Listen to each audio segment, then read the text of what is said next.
acid. Okay, if we do have oxygen, if we're in an environment with oxygen, we're going to go ahead and take that on to the mitochondria, where we're going to do a process called pyruvate oxidation. And pyruvate oxidation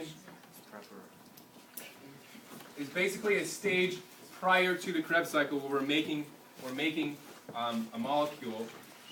Now, this turns into a molecule called acetyl, which is 2 carbons. So what we've done is we've actually now, and remember this is happening twice, right? Once for each pyruvic acid. So one comes through, it's going to obviously, acetyl is 2 carbons. So if it's 2 carbons, that means one of the waste products of this pyruvate oxidation has to be carbon dioxide, right? We've lost a carbon. So we have, so you can think about carbon dioxide is emitted. Now we also generate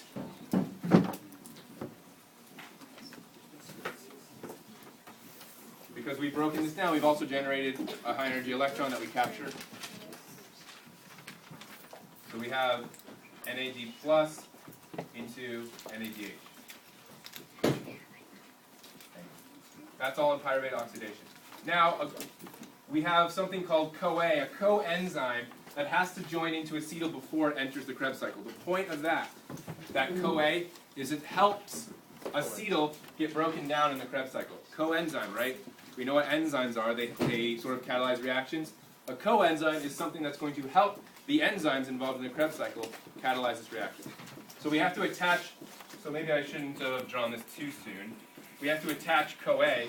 So this becomes acetyl-CoA. Still 2 carbons.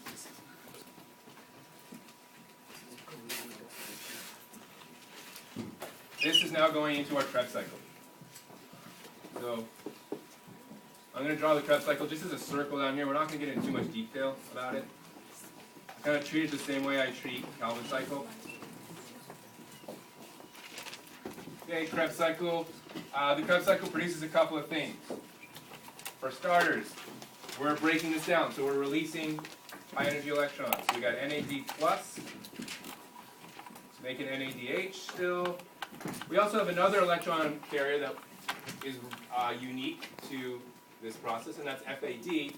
This gets turned into FADH2. We do generate a mild amount of ATP, a very small amount. Most of our ATP, the bulk of it, is going to come from the electron transport chain. But because we're breaking this down, these 2 carbons down, we also have to give off carbon dioxide. And then, of course, our acetyl-CoA is regenerated, and that acetyl-CoA can go back. So the CoA part, sorry, not the acetyl-CoA, just the CoA is recycled around. The acetyl is obviously destroyed in the process of breaking this bond out to capture the energy. Okay, so that's the Krebs cycle. And then, and of course, I just want to be clear here that I am giving off, I'm writing things down not in their exact quantities, right? There would be a number of these produced, a number of these produced, because we have 2 going through, and then there's all these numbers. But I just want you to know what is produced, not the number and the quantity. Just additional, but yeah. Does the Krebs cycle produce 34 ATP or? The Krebs cycle does not. No, the Krebs cycle produces very little ATP. Oh, okay. Only a couple. The bulk is going to come from when we do the cash-in, right? We've released all these high energy electrons, right? We've captured them in the NADH, FADH2, some NADH up here, some NADH way back here. Now we have to cash them in, and that happens at the electron transport chain, right? They all get transported over.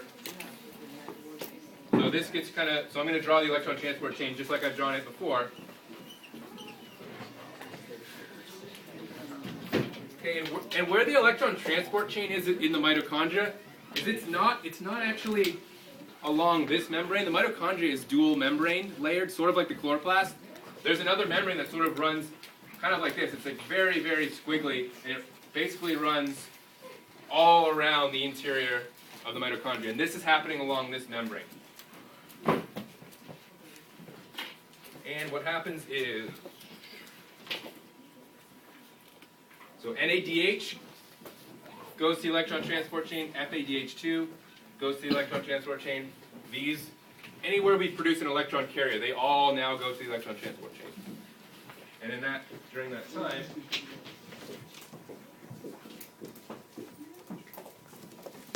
they dump their electrons, so their E minuses then go down the electron transport chain. At the end of the electron transport chain, we are remember, we need to accept it. There needs to be some sort of molecule to accept it. And in the case of this one, it's not NADP plus like it was over there, it's oxygen.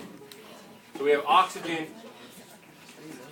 getting it accepted. This is what produces water now. It's only half an oxygen molecule. It's just one oxygen that accepts this electron, and then it binds with hydrogen, and it produces water, and it's getting kind of crowded, so what I'll do is I'll come in this way.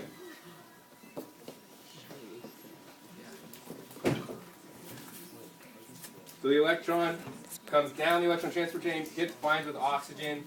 This produces H2O, which is a waste product. Well, actually, it's not. It is a waste product, but actually we use it, right? Animals will then use this water. And then, of course, we cashed in. And this whole process is very similar to this. As the electrons go down, we're pumping hydrogen ions across, except it's across this membrane here. And then we catch those in, and ultimately we get our 34 ATP.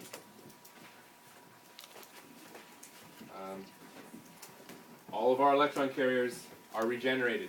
They all go back. This goes back to NAD+. This goes back to FAD. They all go back and then can resume the whole process continually again.